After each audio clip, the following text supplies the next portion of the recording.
Ces squats, un élu marseillais aimerait bien les voir disparaître pour les nuisances qu'ils provoquent. Jean-Yves Sayag, le conseiller métropolitain chargé de la propreté, de l'hygiène et des décharges sauvages. Voilà, encore là, tu as vu une petite partie en fait, hein, parce que derrière, c'est la guerre.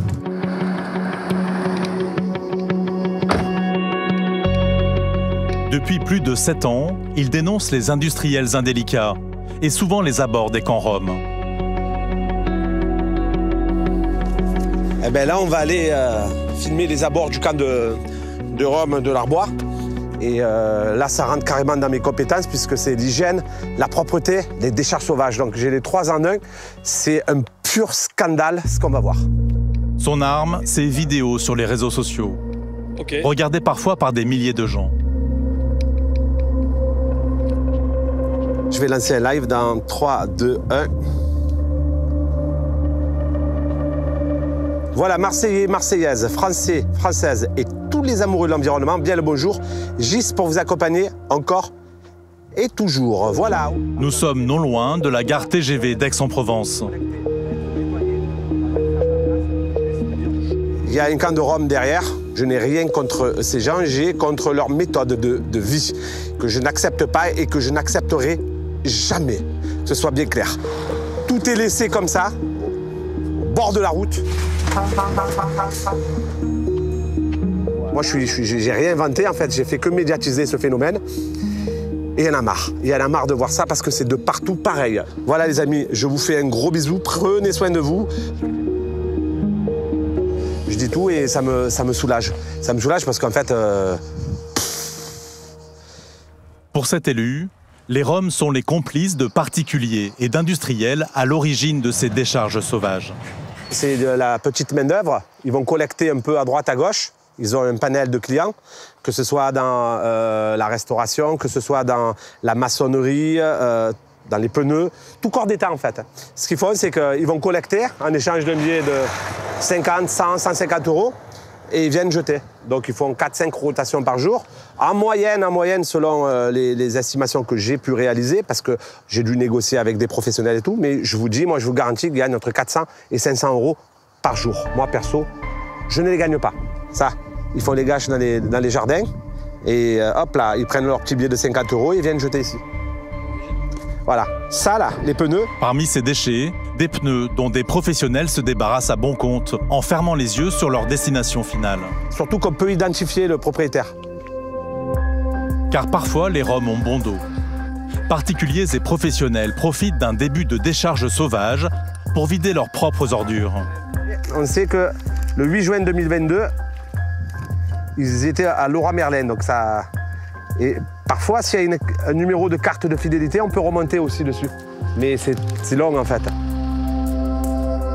Cet effet d'aubaine dont profitent des pollueurs, c'est ce que dénonce aussi Elena, la ferrailleuse de Marseille. Aux abords de son squat et de celui de Justine, des centaines de pneus jonchent la route, au milieu d'autres déchets.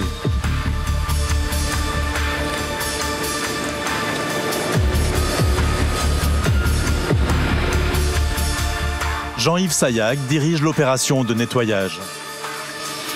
Elena a 2 mots à lui dire. Est-ce que vous êtes le responsable de Métropole? Oui. Je vais vous montrer quelque chose. Parce que oui. ça, vous avez des... Je sais. Des doutes que c'est que les Romains qui donnent... Jamais ils sont levés ces doutes. Ça fait un moment. Je reçois tous les jours aussi. On m'envoie. Mais moi, ce qu'il me faut, c'est des vidéos où on les voit jeter. Oui, même des vidéos j'ai. Face à Elena, Jean-Yves Sayag reconnaît une réalité plus compliquée que celle qu'il a l'habitude de dénoncer. Tout ça, c'est que des vidéos. Faut me les envoyer, je vais te donner mon numéro de téléphone par WhatsApp. Comme ça, moi, je vais porter plainte. Tout le temps. On accuse toujours. Non. Je ne peux pas me battre avec tout le monde pour dire vous jetez pas. Du moment que nous on ferme la porte, on ne sait pas qu'est-ce qui se passe dehors. On ne sait pas. Donc effectivement, et je suis d'accord avec elle, beaucoup viennent jeter et profitent de l'isolement du camp pour pouvoir les accuser. En fait, en grande partie, ce ne sont pas eux qui jettent. Hein. Ces décharges coûtent très cher à la collectivité. Ça coûte énormément d'argent. Regardez tout le personnel combien. Une opération comme ça, On n'est pas loin du billet de 50 à 60 000 euros. Voilà. Donc oui, parce qu'il faut prendre le personnel, il faut aller traiter tous ces déchets. Vous savez, les pneus comme ça, nous, on paye 4,50 € par pneu pour le recycler. 4,50 €. Vous voyez, même pour notre enfant, c'est pas très... Non. Vous voyez, c'est des microbes, tout ça, on le met dedans. Je sais bien. Avec le pied et tout. Je sais bien. Merci beaucoup pour de rien. Qu'est-ce que vous faites pour nous? Il y a tout le monde qui nous aide pour faire ça. Ouais. Merci beaucoup. Bon courage. Bonne journée. Jean-Yves Sayag n'est pas dupe. Une enquête rapide permettrait d'identifier les pollueurs. C'est un commerçant, il a fait toutes ces merdes là. Et il vient jeter ici. Et là, tiens, on peut identifier quelqu'un là. Ah, c'est simple, hein. C'est une clinique, sans déconner. Il y a le numéro de portable, ça vient de Septem-les-Vallons. Tu vois? Tout ça vient de Septem-les-Vallons.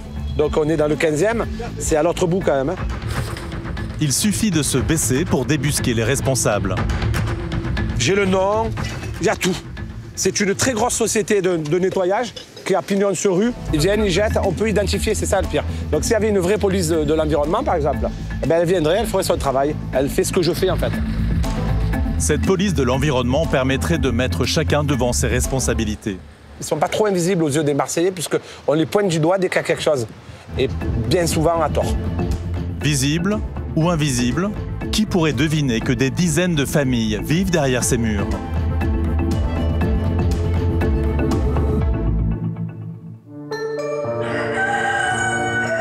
L'été s'achève. Dans le squat de Houston, un grand jour est arrivé. C'est la rentrée des classes.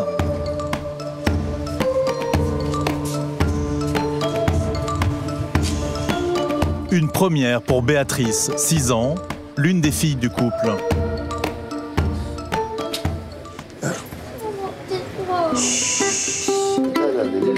Sous le regard amusé de sa sœur, la fillette n'est pas ravie de la perspective.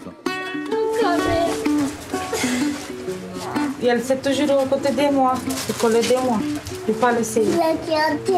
Même la petite, je laisse, le Béatrice, toujours avec nous. C'est pas évident, mais c'est nécessaire. Pour ses parents, Betty, comme il la surnomme, doit ressembler à toutes les autres petites filles un jour de rentrée. La propreté, la hygiène des enfants, c'est essentiel. Tu vas regarder qu'elle va entrer avec ses copines, ses copains, mais non, tu ne fais pas la différence. Tu dis jamais que Betty ou l'autre enfant de Rome, il habite sous le squat. La jeune fille n'est pas allée en maternelle, mais pas question pour ses parents qu'elle ne rentre pas au CP. Pour tous les Roms, c'est une journée très importante. L'entrée scolaire, l'école. Parce qu'avant, beaucoup de Roms, ils ne sont pas scolarisés. Ils sont analphabètes. Ils ne connaissent même pas de lire, d'écrire.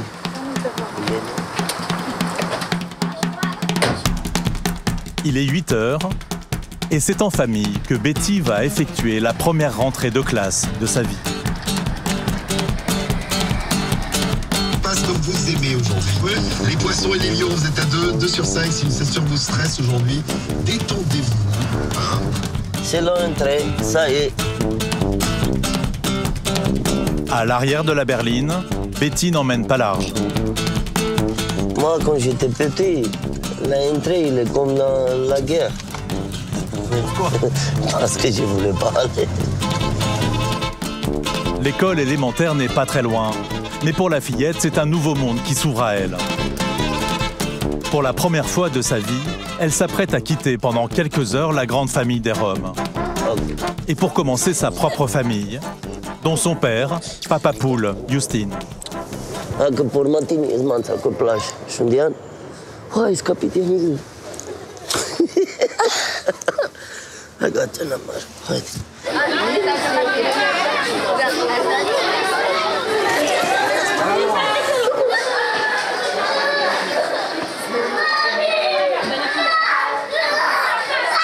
Elle est trop bien ta maîtresse, c'est une super maîtresse. La classe de Betty est plutôt accueillante. Une ZEP, 10 élèves seulement, et pour la rentrée, les 2 professeurs qui alterneront l'enseignement. Abdourahmane. Présent. Après quelques dizaines de minutes, les yeux de la jeune fille ont séché. L'année scolaire peut commencer.